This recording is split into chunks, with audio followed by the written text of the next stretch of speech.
The Zephyrian Empire had always prided itself on being the galaxy's premier example of evolutionary perfection, which, frankly, was a bit rich coming from a species that looked like someone had crossed a praying mantis with a particularly pretentious philosophy professor. But there they were, ruling over 17 star systems, with the kind of smug confidence that only comes from having really good marketing departments and even better plasma cannons. For the past 3 centuries, the Zephyrians had been working on what they modestly called the Apex Enhancement Protocol.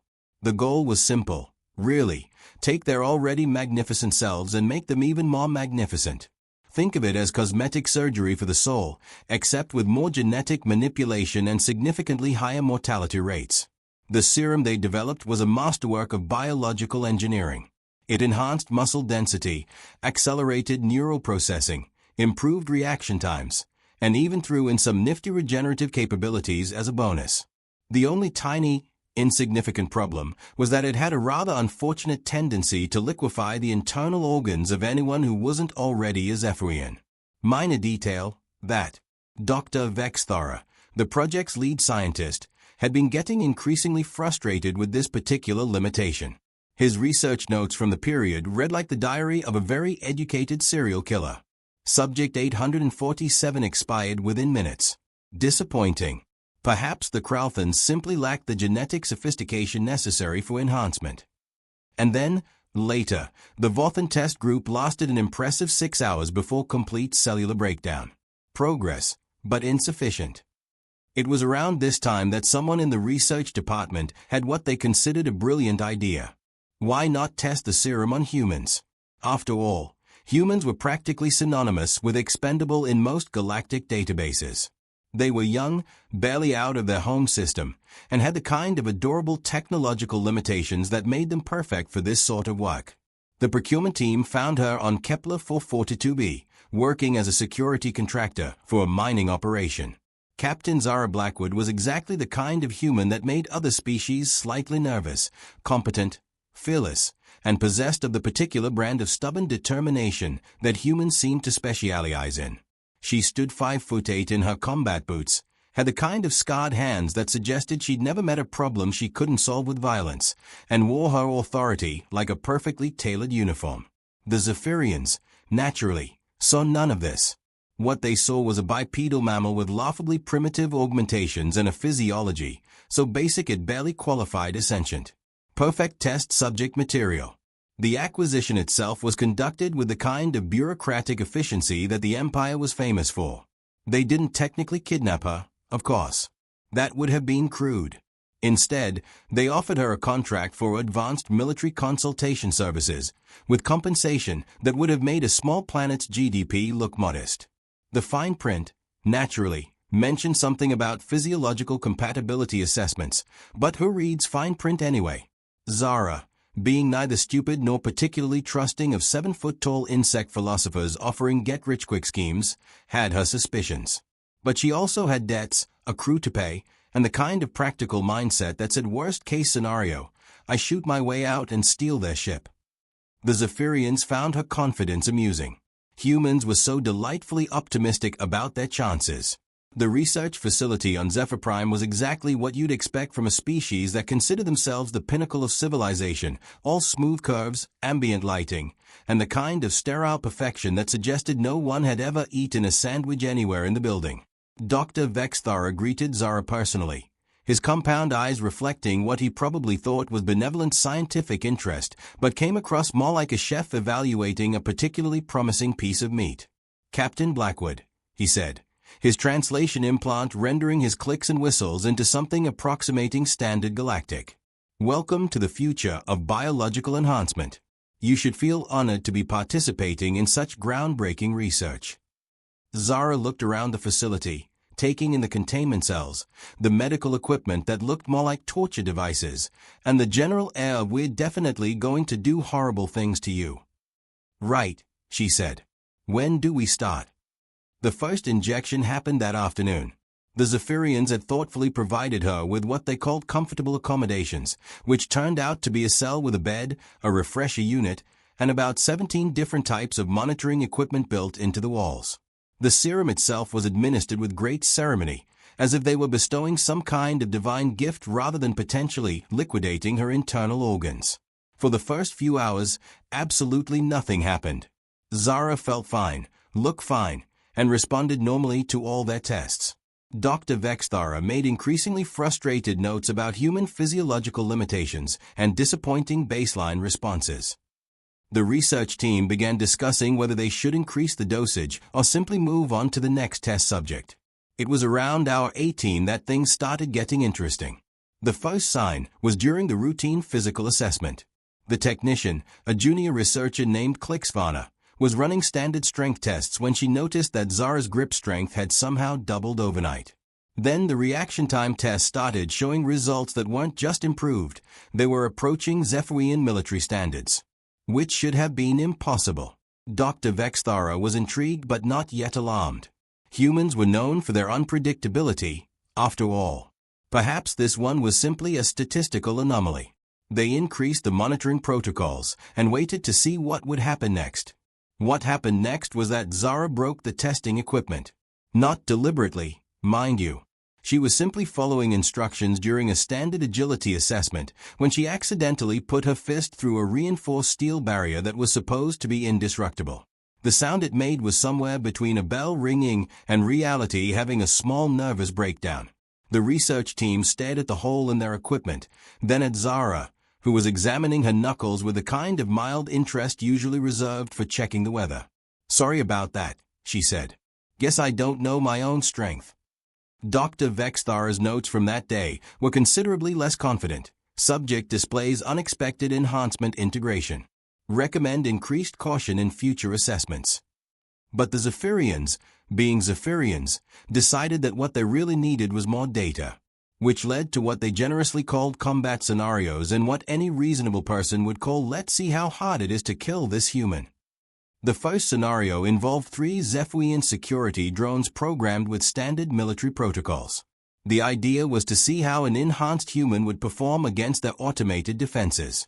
The drones lasted approximately 90 seconds before Zara had systematically dismantled them with her bare hands and was asking if they had anything more challenging. The second scenario involved actual Zephyrian soldiers, elite guards from the Imperial military, armed with the latest in personal combat technology and trained from birth to be perfect killing machines. Zara treated them like a particularly strenuous workout routine.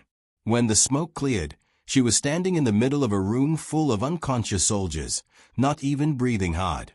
"Well," she said, addressing the observation deck where the research team was frantically taking notes, "that was fun.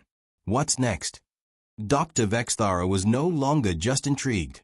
He was beginning to experience what humans might recognize as the early stages of panic. His enhanced test subject wasn't just surviving the serum, she was thriving on it. And she was doing things that shouldn't have been possible even with full Zephyrian enhancement protocols. The third scenario was supposed to be definitive. They brought in a full squad of Imperial shock troops, armed them with military-grade weapons, and gave them explicit permission to use lethal force. The theory was that even an enhanced human would have limitations, and they needed to find them before things got out of hand. Things were already out of hand. They just didn't know it yet. Zara walked into the combat arena like she was strolling into a coffee shop. The shock troops opened fire immediately, filling the air with plasma bolts that could punch through starship armor.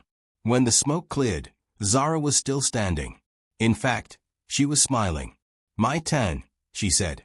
What followed wasn't really a fight, so much as a demonstration of what happened when an unstoppable force met a very movable object. The shock troops, for all their training and equipment, found themselves completely outmatched by a single human who moved like liquid lightning and hit like a collapsing star. When it was over, Zara was standing in the middle of the arena, surrounded by the scattered remains of the Empire's finest military technology. She looked up at the observation deck and waved. "Hey, Doc, I think your serum might be working a little too well." Dr. Vexthara was no longer taking notes. He was sending emergency communications to Imperial Command, trying to explain how their routine testing protocol had somehow created what appeared to be an invincible human super soldier. The response he got back was not encouraging. Imperial Command, naturally, decided that the best solution was to deploy more military assets.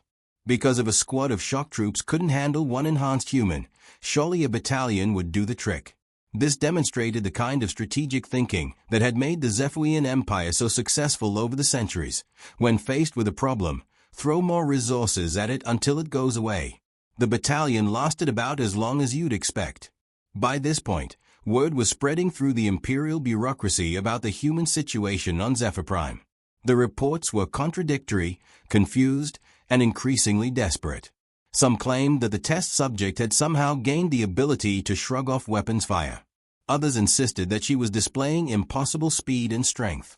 All of them agreed that the situation was rapidly spiraling beyond anyone's ability to control. Zara, for her part, was starting to get bored. She'd been patiently cooperating with the Zephyrians' tests, partly out of professional curiosity and partly because the alternative seemed to involve a lot of shooting, which would be messy and inconvenient for everyone involved. But their increasingly frantic attempts to find her limits were starting to feel less like scientific research and more like a very elaborate form of harassment. It was around this time that she decided to have a conversation with Dr. Vexthara about the terms of their arrangement. The conversation took place in what used to be the facility's maximum security containment center. Zara had politely requested a meeting, and when that didn't work, she'd politely dismantled the reinforced doors, the automated defense systems, and the small army of guards that had been stationed outside her cell. She found Dr. Vexthara in his office, frantically sending communications to anyone who might have ideas about how to deal with their little problem. "Doc," she said, settling into a chair that creaked ominously under her weight, "we need to talk." Dr. Vexthara looked at her with the kind of expression usually reserved for natural disasters or tax audits. "Captain Blackwood, I trust you're feeling well." "Never better," Zara said. "Your serum really is something special. I've never felt stronger, faster, or more alert in my life. It's like someone turned up all my settings to 11 and then broke off a knob." "Yes," Dr. Vexthara said carefully. "The enhancement appears to have been more successful than we anticipated." "Here's the thing, though," Zara continued. "I'm starting to get the impression that you folks aren't entirely happy with the results. All these combat tests, the increasingly desperate attempts to find something that can actually hurt me, the way everyone looks at me like I'm some kind of monster. It's starting to hurt my feelings." Dr. Vexthara's translator was having trouble with the concept of hurt feelings coming from someone who had just demolished a military battalion with her bare hands. "Captain, you must understand our position. The enhancement has had effects we never anticipated. You've become something beyond our ability to predict or control." "And that scares you," Zara said. It wasn't a question. "Yes," Dr. Vexthara admitted. "It terrifies us." Zara nodded thoughtfully. "You know what the funny thing is, Doc? You created exactly what you were trying to create. The perfect soldier. Enhanced strength, speed, reflexes, healing, the whole package. The only problem is that you didn't create a perfect Zephyrian soldier. You created a perfect human soldier. And apparently, those are two very different things." This was when Dr. Vexthara began to understand the true scope of their mistake. The serum hadn't failed on Zara. It had worked exactly as designed. But human physiology, human genetics, human evolution had taken that enhancement and done something with it that the Zephyrians had never imagined possible. "What do you want?" he asked. Zara smiled, and for the first time, Dr. Vexthara saw something genuinely frightening in that expression. Not malice, exactly. More like infinite possibility. "Well, for starters, I want you to stop trying to kill me. It's getting tedious, and I'm running out of ways to deal with your people non-lethally. And then we're going to have a discussion about my contract. See, I've been thinking about that fine print you folks are so fond of, and I've realized that nowhere in our agreement does it say anything about me staying here once the testing is complete. And I'm pretty sure the testing is complete, don't you think?" Dr. Vexthara realized, with a kind of sick certainty that comes with truly understanding how badly you've miscalculated, that Zara wasn't asking for permission to leave. She was informing him that she was going to leave, and that his opinion on the matter was entirely irrelevant. What happened next depended on how you looked at it. From the imperial perspective, it was a complete catastrophe. Their most secure research facility was systematically dismantled by a single human who seemed genuinely apologetic about the whole thing. Military reinforcements were deployed and subsequently neutralized with a kind of casual efficiency that suggested Zara was barely paying attention to them. From Zara's perspective, it was a moderately interesting afternoon followed by a pleasant stroll to the nearest spaceport, where she borrowed a ship and set course for human space. She left behind a research facility in ruins, a military command structure in chaos, and a very detailed recording explaining exactly what the Zephyrians had done to her and how they might want to think very carefully about trying it again. The recording found its way to human military intelligence within a week. The response was immediate and comprehensive. Every human colony, every military base, every corporate installation received the same message. The Zephyrians had developed a serum that could turn humans into something resembling living weapons, and they were apparently willing to test it on anyone they could get their hands on. The human response was typically human. They started volunteering. Within a month, there were human military units enhanced with reverse-engineered versions of the Zephyrian serum.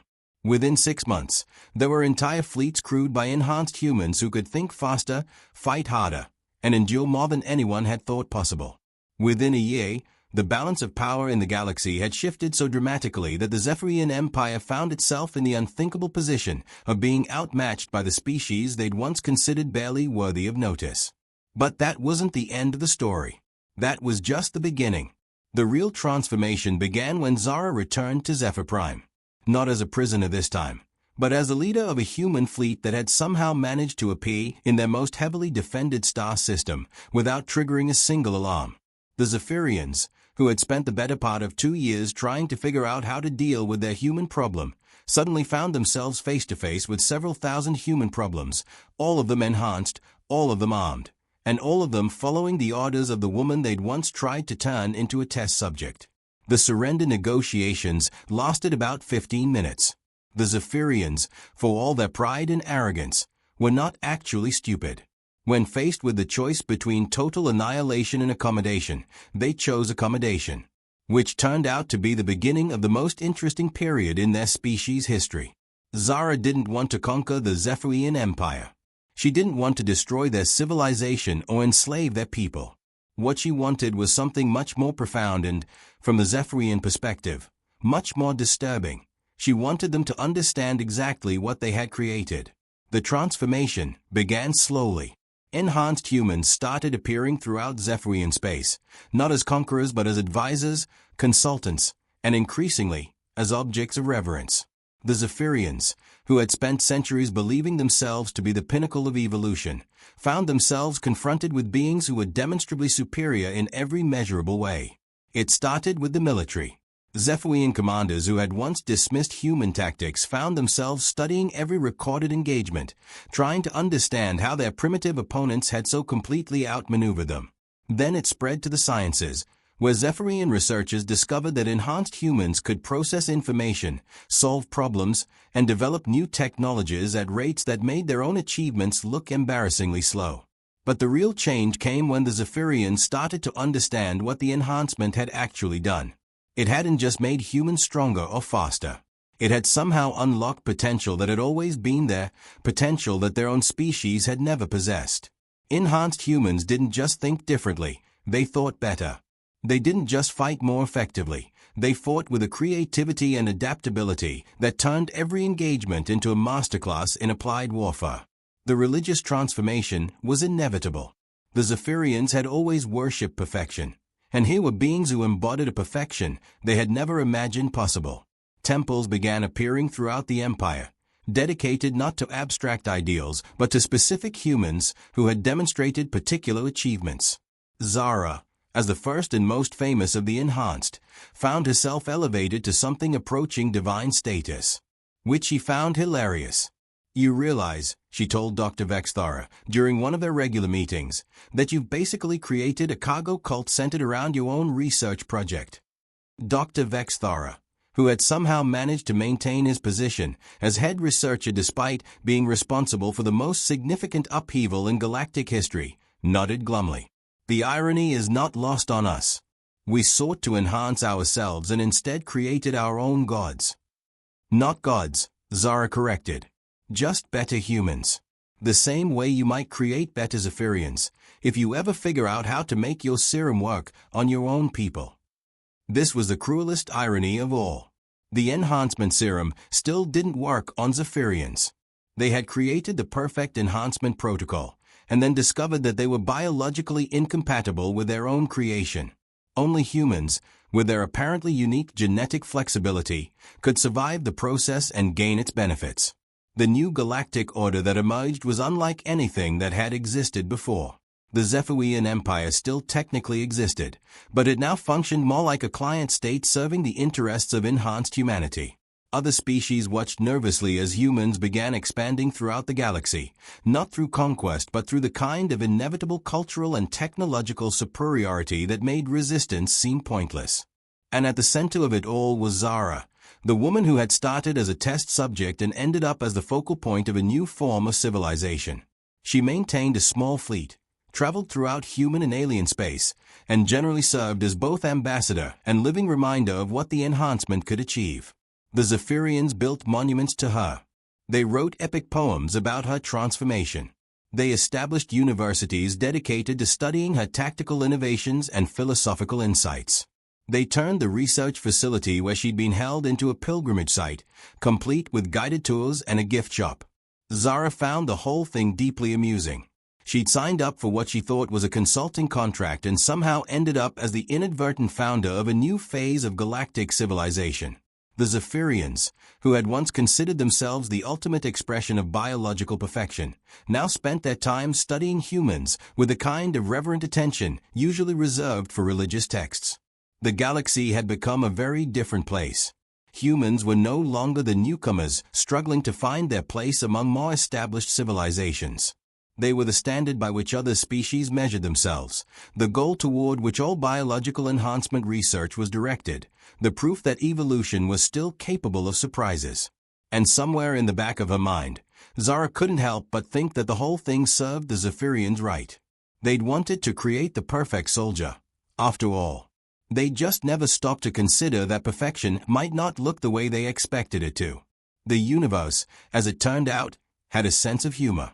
It was just the kind of humor that left some species worshipping the very people they'd once considered expendable test subjects. Which, all things considered, was probably the most human outcome imaginable.